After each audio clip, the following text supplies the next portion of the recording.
Welcome back to Montober 2025. Today we're covering Phantasm 3, and up front, this is not going to be one of my best videos. A lot has happened over the past several days, and I got a schedule to keep.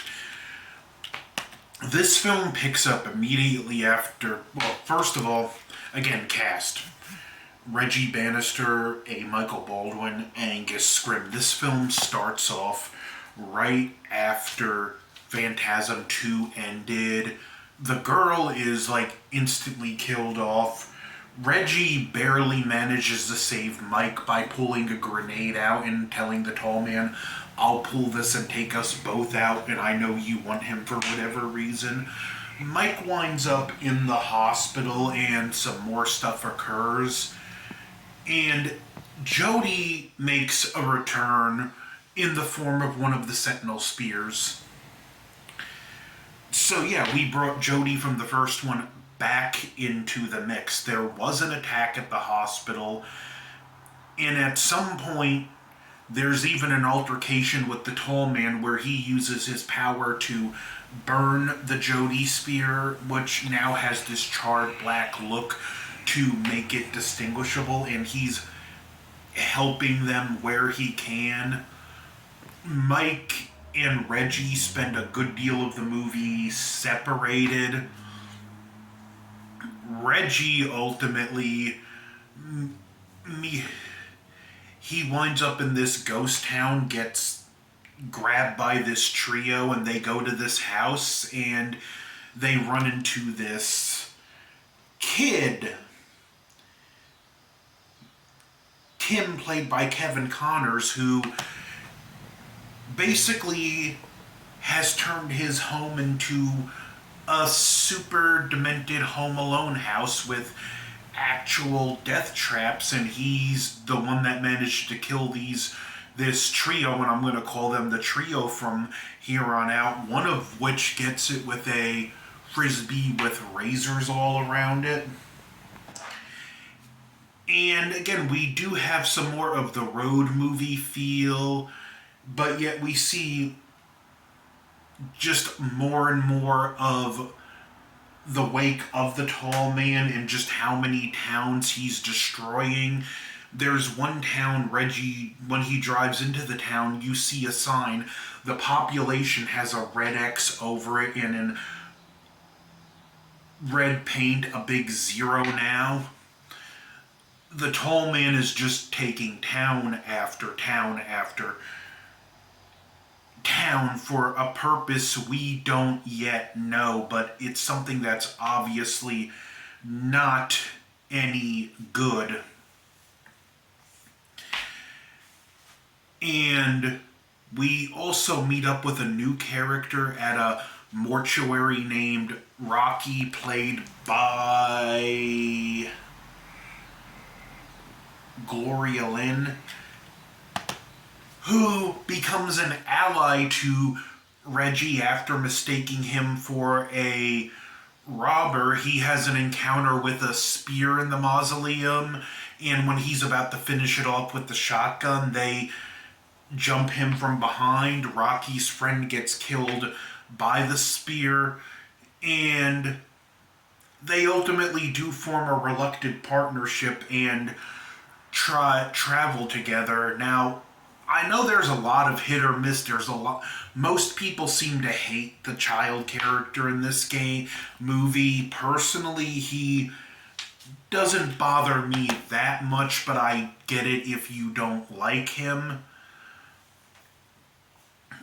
And this one, I should say, out of all the Phantasm, this one is probably my second least favorite, but it's still got good points. It's got a nice continuation of the story, and we finally get some answers as to what's going on. The tall man wants to conquer dimensions. He compresses the bodies into these dwarfs, which are kind of his foot soldiers, and he takes the compressed brain out of the body and encases it in the metal spear. So these sentinels are literally the compressed brains of the dead that he's harnessing into his army. This is something the Jody spear shows Mike in a vision, and Mike ultimately does get taken by the tall man, and it does come into a race where they have to save him. And even before Mike gets taken, we see the trio that the kid took care of are now resurrected as minions of the tall man, not the dwarfs. They're the same size they were before, and they're super durable. I mean, they could just take durable. They really can't take a lot of damage. There's even a road chase with them where Mike's involved, and eventually he gets taken.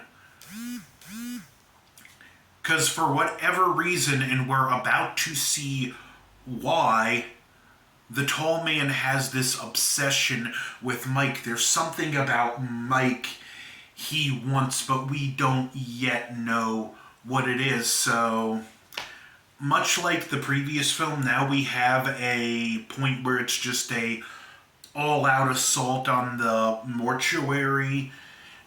Only this time we have the trio for our characters to deal with. One of which, the kid who also gets taken, the Jody ball sets him free, and he uses the Jody ball to take out one of the resurrected trio. And this is some good stuff with them, because it's just like, it's almost next to impossible to put these three down because of the amount of damage they can take. At some point, they find a cryo vat thing that has a bunch of severed heads in it, and apparently these are people that thought if their heads get frozen, they'll be able to be resurrected in a few hundred years with their head on a new body, and it just doesn't make sense. But it's there because we need something to kill the tall man. Eventually, the tall man is cutting into Mike's skull. They manage to dip like a piece of metal in the in the nitrogen, liquid nitrogen, and stab the tall man with it, and like his hands immediately start to melt. Like, this guy just truly does not like the cold. Only a gold spear bursts out of his head, and this one is like next level powerful. There's a scene where Rocky, because earlier she managed to hit a spear with her nunchucks, this time she tries it again, only one of the trio grabs her from behind, and it ultimately ends with the spear going through one of the trio's head and just leaving this huge cavity. Eventually, Reggie manages to use a plunger to trap it, and they dip it into the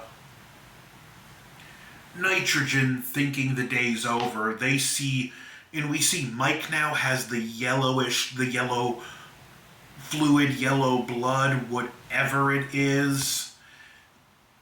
And there's clearly also a spear inside his head, a gold one. For whatever reason, Mike is actually capable of cultivating a gold spear, which is something the tall man actually needs, and that's his interest. I think his ultimate interest is that body's deteriorating and he needs a new one, and the only body that could really hold him is one capable of cultivating the gold spear. That's never truly been confirmed, but before walking off, he mentions there's thousands of them. Mike just walks off. Reggie and the kid and Rocky go outside. Rocky's like, look, it's been good working with you guys, but this zombie fighting's too much, and she goes on her own. Reggie decides, let's go back into the mortuary, see if we can find any clues to where Mike went, and he even mentions, I wonder what he means when he said there's thousands of them. He picks up his shotgun, and we see a shot of the kid going into this room where he notices something isn't right, and behind the door there are a lot of the Sentinels. So there's our answer as to what thousands of them are, and the tall man is back yet again. Reggie is pinned to the wall by a bunch of Sentinels, looking like he's about to be completely destroyed by all of them. And the kid gets grabbed and pulled through some glass, and the film ends with the phenomenal Phantasm score.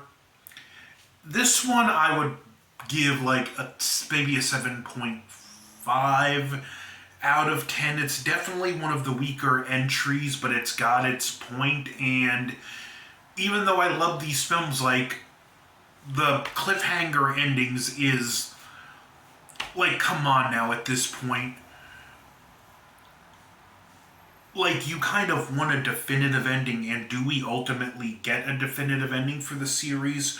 Well, if you know, you know. If you don't and you're watching this, that remains to be seen. This is a good performance by our three mains.